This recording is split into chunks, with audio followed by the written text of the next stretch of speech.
नमस्कार, मी प्राध्यापक मिलिंद गायकवाड. यश अकॅडमी कराड या यूट्यूब चॅनलमध्ये आपलं मनपूर्वक स्वागत. 13 सप्टेंबर 2025 रोजी सायंकाळी 6 वाजता इयत्ता 11वी ऑनलाईन प्रवेश प्रक्रिया समाप्त झाली.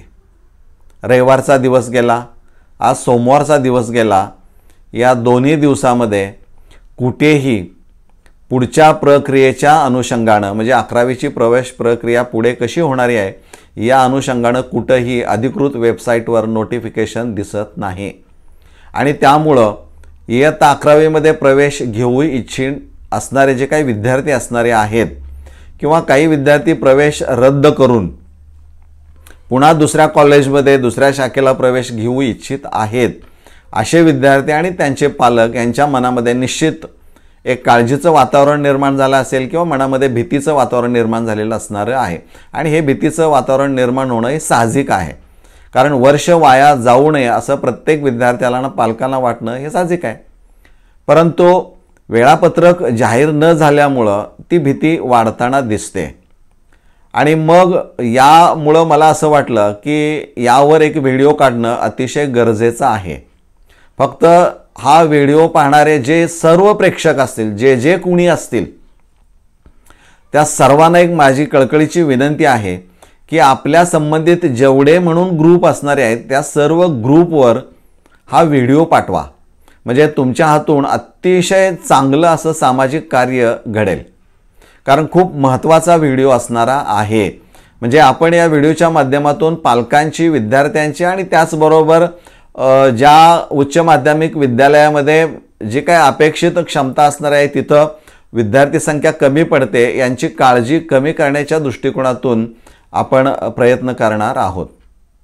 सर्वप्रथम आपण एक गोष्ट लक्षात घ्यायची आहे की शालेय शिक्षण विभाग असेल किंवा शासन असेल यांची 100% जबाबदारी आहे की अशा वंचित आणि प्रवेशापासून दूर असणाऱ्या विद्यार्थ्यांना प्रवेश देणं जबाबदारी आहे. ते टाळू शकत नाहीत. त्यामुळे शेवटचा विद्यार्थी जरी राहिला असेल तरी ती प्रक्रिया ही चालू राहणारच, यामध्ये कोणतीही शंका असणार नाही. त्यामुळे प्रवेश मिळणार का, तर मिळणार, यामध्ये कोणतीही शंका असायचं काही कारण नाही. पण जे असणार आहे ते खूप महत्त्वाचं असणार आहे, कारण आपल्याला जर ती काळजी कमी करायची असेल आणि प्रवेश घ्यायचा असेल तर मग मात्र काही गोष्टी करणं खूप गरजेचं असणार आहे. आता आपल्याला प्रवेश घ्यायचा आहे. आता ज्या उच्च माध्यमिक विद्यालयामध्ये घ्यायचा आहे त्या उच्च माध्यमिक विद्यालयाचा स्ट्रीम कोड किंवा चॉईस कोड तुम्हाला माहिती असणं गरजेचं आहे. कारण आता चॉईस कोड म्हणजे काय किंवा स्ट्रीम कोड म्हणजे काय हे तुम्हाला आता पक्क माहीत झालेलं असणार आहे. आणि मग ते स्ट्रीम कोड तुम्ही वेबसाईटवर गेल्यानंतर वॅकन्सी लिस्ट क्लिक केल्यानंतर तिथं किती वॅकन्सी आहे स्ट्रीम कोड टाकून रिजन, डिस्ट्रिक्ट आणि स्ट्रीम कोड टाकला की त्या कॉलेजमध्ये किती वॅकन्सी आहे हे समजू शकतं. त्या शाखांना त्या स्ट्रीम कोडच्या आधारे ते निश्चित तुम्हाला कळू शकतं. आणि तिथल्या कॉलेजमध्ये जिथं तुम्हाला आता प्रवेश पाहिजे आणि तिथं जागा शिल्लक आहेत त्या कॉलेजच्या प्राचार्यांना आपण जाऊन भेटायचं आहे. भेटल्यानंतर त्यांना सांगायचं की मी आणखीन प्रवेशापासून वंचित आहे, मला प्रवेश आपल्या उच्च माध्यमिक विद्यालयामध्ये मला अपेक्षित आहे, मला घ्यायचा आहे, माझ्याकडं ओरिजिनल शाळा सोडल्याचा दाखला आणि गुणपत्रिका मार्कलिस्ट आहे आणि मला प्रवेश आपल्या कॉलेजमध्ये ज्युनियर कॉलेजमध्ये घ्यायचा आहे. तर अशा विद्यार्थ्यांची संख्या, त्यांच्याकडे ज्या काही जागा असणाऱ्या आहेत आणि त्यांच्याकडे येणारे अर्ज यांची ती यादी तयार करतील आणि ती यादी संबंधित प्राचार्यांच्या माध्यमातून संबंधित विभागीय शिक्षण उपसंचालकांच्याकडं म्हणजे कार्यालयाकडं ती जाईल. असं संपूर्ण राज्यामधून जेवढे काय 9,535 किंवा 9,548 जे काही उच्च माध्यमिक विद्यालय जी रजिस्टर्ड झालेली असणारे आहेत यांच्या कोणत्या ना कोणत्या कॉलेजमध्ये कोणत्या ना कोणत्या डिव्हिजनमध्ये विद्यार्थी संख्या निश्चित कमी असणारी आहे. आणि तशी तुमच्याकडे मागणी असेल तर ती यादी तयार करा. त्या यादीमध्ये ती नावं असतील, त्यांच्या दाखल्यांचा उल्लेख, ओरिजिनल दाखले आहेत याचा उल्लेख तुम्ही करून ती यादी संबंधित शिक्षण उपसंचालकाकडं किंवा कार्यालयामध्ये ती जमा करणं गरजेचं आहे.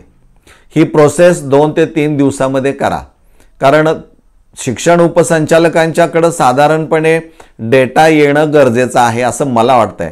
कारण आज अखेरपर्यंत किंवा उद्या आणि परवा 2 दिवसामध्ये सुद्धा कदाचित म्हणतोय मी, कदाचित कोणत्याही प्रकारची प्रक्रिया सुरू होणार म्हणून वेबसाईटवर सूचना असणार नाही आहे. त्यामुळे ते अपेक्षित ठेवतील की किती आणखीन त्या विभागामध्ये मुलं प्रवेशापासून वंचित आहेत, दूर आहेत. ती यादी उच्च माध्यमिक विद्यालयामधून त्या पद्धतीनं तिकडं जाईल आणि त्यानंतर मग वरिष्ठ पातळीवर चर्चा होऊन ते कशा पद्धतीनं प्रवेश त्या विद्यार्थ्यांना द्यायचा ते सांगितलं जाईल. ही एक प्रोसिजर तुम्हाला करावी लागेल की जे प्रवेशापासून दूर आहेत. पण काही असे विद्यार्थी आहेत की त्यांना प्रवेश रद्द करायचा आहे. आता प्रश्न असा आहे की प्रवेश प्रक्रियाच चालू नाही आहे, तर प्रवेश रद्द करण्यासाठी टॅब उपलब्ध होण्याचं काही कारणच नाही. मग काय करायचं? तर तुम्ही त्या ज्या उच्च माध्यमिक विद्यालयामधून तुम्हाला प्रवेश रद्द करायचा आहे त्या प्राचार्यांना तुम्ही पत्र द्यायचं आहे आणि ते पत्र द्या. त्यांना सांगा की तुमच्या कॉलेजमधून मला प्रवेश रद्द करायचा आहे, अर्ज त्यांच्याकडे द्या. ते म्हणतील टॅब उपलब्ध नाही, तरी तुम्ही अर्ज त्यांच्याकडे द्या. आणि ज्या उच्च माध्यमिक विद्यालयामध्ये तुम्हाला प्रवेश घ्यायचा आहे आणि तिथं जागा शिल्लक आहे, जागा शिल्लक असेल अशाच ठिकाणी तुम्हाला जावं लागणार आहे. तिथं जा, त्यांना सांगा की मला या उच्च माध्यमिक विद्यालयामध्ये प्रवेश घ्यायचा आहे, या शाखेला माझ्याकडं आत्ता या घडीला ओरिजिनल डॉक्युमेंट्स नाहीत कारण मी प्रवेश घेतलेला आहे, तिकडं अर्ज दिला आहे प्रवेश रद्दसाठी, परंतु मला इकडं तो रद्द करून तुमच्या उच्च माध्यमिक विद्यालयामध्ये घ्यायचा आहे. या पद्धतीनं तुम्हाला 2 ठिकाणी अर्ज द्यावे लागतील, एकीकडे रद्द करण्यासाठी आणि एकीकडे प्रवेश घेण्यासाठी. ह्या याद्या प्रवेश रद्द करणाऱ्या विद्यार्थ्यांची यादी आणि प्रवेश घेऊ इच्छिणाऱ्या विद्यार्थ्यांची यादी हे संबंधित विभागाच्या शिक्षण उपसंचालकाकडे त्या प्राचार्यांच्या माध्यमातून 100% ती सबमिट करणं गरजेचं आहे. आणि हे गेल्यानंतर त्यावर चर्चा होऊन निश्चित पुढची प्रक्रिया सुरू केली जाईल. म्हणजे एकही असा विद्यार्थी 10वी उत्तीर्ण आणि 11वी आर्ट्स कॉमर्स सायन्सला प्रवेश घेऊ इच्छितोय तो वंचित राहणार नाही.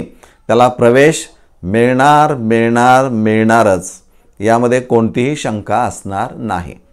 आता काही कॉलेजेसच्या बाबतीमध्ये असं असणार आहे की ग्रँटेबल डिव्हिजनला 5-6 विद्यार्थी आणखीन कमी पडत आहेत, परंतु नॉन ग्रँटला विद्यार्थ्यांची संख्या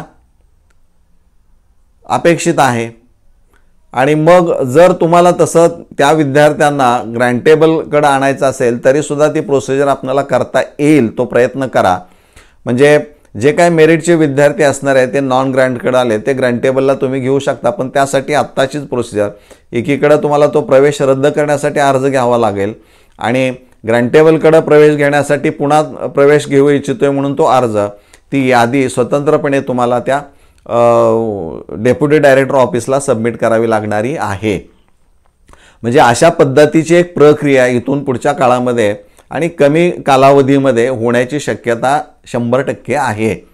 आणि त्यामुळं आपण आत्ता सावध राहणं खूप गरजेचं आहे. त्यामुळं प्रवेशापासून कुणालाही वंचित ठेवता येणार नाही. वेळ लागेल कारण ह्या 30 तारखेपर्यंत मॅक्झिमम प्रवेश प्रक्रिया ते पूर्ण करण्याच्या विचारामध्ये आहेत.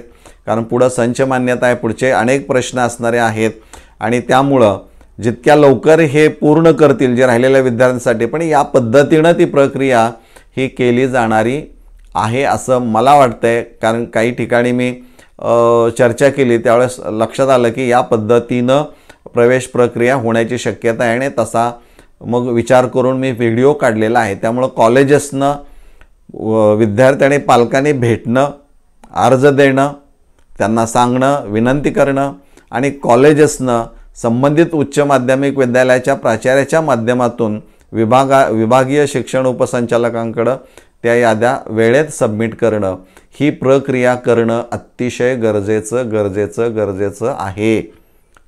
त्यामुळं आपण वेळ न घालवता आपल्याकडे येणाऱ्या विद्यार्थ्यांची यादी तात्काळ तयार करून तुम्ही सबमिट करा. म्हणजे जेणेकरून तुमची विद्यार्थी संख्या मेंटेन होईल आणि विद्यार्थी प्रवेशापासून वंचित राहणार नाही. त्यामुळं मला वाटतं हे निश्चित आपल्याला समजलेलं असणार आहे. व्हिडिओ मोठा असला तरी तो तुमच्यासाठी आहे आणि खूप गरजेचा आहे. त्यामुळं हा पाहिल्यानंतर आपण इतरांच्यापर्यंत पोहोचण्याचा प्रयत्न करणं खूप गरजेचं आहे. धन्यवाद.